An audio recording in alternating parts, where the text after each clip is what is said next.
Hello दोस्तों, कैसे हैं आप लोग। आइए देखते हैं यहाँ पर हम लोग आइए देखते हैं यहाँ पर हम कुछ ठोस वस्तुओं के आयतन, जहाँ पे सबसे पहले हम लोग लेते हैं घनाभ। घनाभ यानी कि घनाभ में क्या तीन चीज़ें होती हैं। लंबाई, ये देखते हैं यहाँ पर लंबाई, चौड़ाई और ऊंचाई। सबसे पहले इसका आयतन देखेंगे। आयतन क्या होता है? लंबाई गुणे चौड़ाई गुणे ऊंचाई। ठीक है, देखते हैं यहाँ पर लंबाई हो गया, चौड़ाई हो गई, फिर ऊंचाई हो गई। फिर आगे देखेंगे इसका विकर्ण। विकर्ण क्या हो जाएगा? Root of L square plus B square plus H square, यानी कि लंबाई का स्क्वायर प्लस चौड़ाई का स्क्वायर प्लस ऊंचाई का स्क्वायर। फिर अब क्या देखेंगे? संपूर्ण पृष्ठ का क्षेत्रफल, यानी घनाभ के संपूर्ण पृष्ठ का क्षेत्रफल क्या हो जाएगा?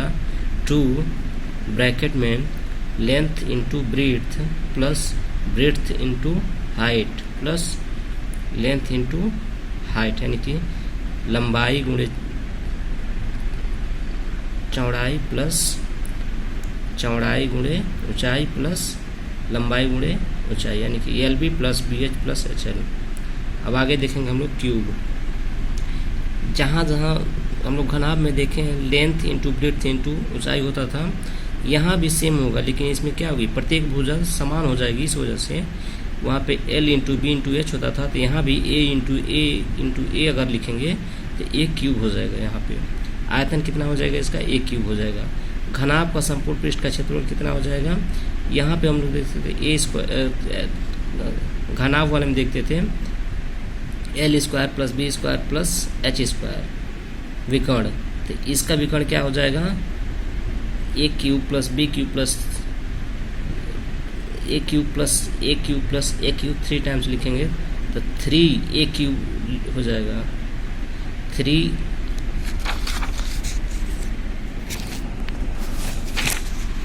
तो यहाँ पे घन का विकर्ण हम लोग रूट ऑफ 3 ए क्यूब हो जाएगा, तो इसको क्या लिख सकते हैं? रूट 3a घन का विकर्ण हो गया। और संपूर्ण पृष्ठ इसका कितना हो जाएगा? घनाभ का संपूर्ण पृष्ठ कितना होता था? 2 LB plus B H plus H L. यहाँ पे जहाँ जहाँ LB होगा वहाँ पे a इंटू ए होगा, फिर से a इंटू ए होगा, फिर से a इंटू ए होगा, तो कितना हो गया? 3 और 3a स्क्वायर। अब बाहर क्या हो जाएगा? 2, यानी कि 2 इंटू 3 6a स्क्वायर हो जाएगा। अब आगे हम लोग देखेंगे बेलन। बेलन की त्रिज्या मान लेंगे r, लंबाई अथवा उसको ऊंचाई बोल सकते हैं h मान लेंगे, तब क्या होगा? बेलन का आयतन क्या हो जाता है? पाई आर स्क्वायर एच। वक्र पृष्ठ का अगर बोल देगा, वक्र पृष्ठ का क्षेत्रफल कितना हो जाएगा? 2 पाई आर एच। संपूर्ण पृष्ठ अगर बोल देगा 2 pi R H plus 2 pi R square. अगर यहाँ से हम लोग 2 पाई आर कॉमन ले लेंगे तो ब्रैकेट में क्या बच जाएगा? H plus are.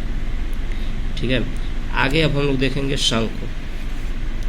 शंकु का आधार की त्रिज्या क्या मान लेंगे? आर, ऊंचाई एच मान लेंगे और त्रिज्या की ऊंचाई एल, जैसे यहाँ पे दिया हुआ है। ठीक है, ऐसे ही अगर हमें ये चीज़ हम लोग देख रहे हैं, यहाँ पे अगर लेंथ निकालना हो यानी स्लेंट हाइट निकालनी हो, त्रिज्या की ऊंचाई, इसमें हम लोग देख सकते हैं ये क्या बन रहा है? एक समकोण त्रिभुज बन रहा है। तो समकोण त्रिभुज का ये क्या हो जाएगा? हाइपोटेन्यूस, यानी कि कौन हो जाएगा? ये हो जाएगा आधार आर और एच हो जाएगी लंब। तो एल स्क्वायर बराबर H square plus R square की। तो यहाँ से एल बराबर क्या हो जाएगा? स्क्वायर है, एल स्क्वायर है, तो इधर जाएगा तो क्या हो जाएगा? रूट हो जाएगा। Root of R square plus H square, या H square plus R square बोल सकते हैं। तिरछी ऊंचाई क्या हो जाएगी? Root of H square plus R square. अब आयतन क्या हो जाएगा? 1/3 पाई आर स्क्वायर एच। शंकु का आयतन क्या हो जाएगा? 1/3 पाई आर स्क्वायर एच। वक्र पृष्ठ क्या हो जाएगा? Pi R L, pi R L. संपूर्ण पृष्ठ की बात करेगा तो pi R L plus pi R square, दोनों को ऐड कर लेंगे, दोनों को जोड़ लेंगे, यानी वक्र पृष्ठ और उसकी आधार की त्रिज्या दोनों को जोड़ लेंगे। क्या हो जाएगा? दोनों में से पाई आर कॉमन आ जाएगा, तो ब्रैकेट में क्या बचेगा? L plus R. अब क्या पढ़ेंगे? गोला। गोला एक 3D स्ट्रक्चर है, ठीक है, यानी 3 डायमेंशनल है। इसका आयतन की बात करेंगे तो 4/3 4πr³ यानी 4/3 πr³। अब वक्र पृष्ठ की बात करेगा तो 4πr², वक्र पृष्ठ बोलेगा तो 4πr²। अर्धगोला होगा तो 2/3 πr³ हो जाएगा। संपूर्ण पृष्ठ पूछेगा अर्धगोले का तो 3πr² हो जाएगा, 3πr² हो जाएगा, ठीक है। इतना आज के लिए बस इतना है। आगे वीडियो को देखते रहिएगा। धन्यवाद।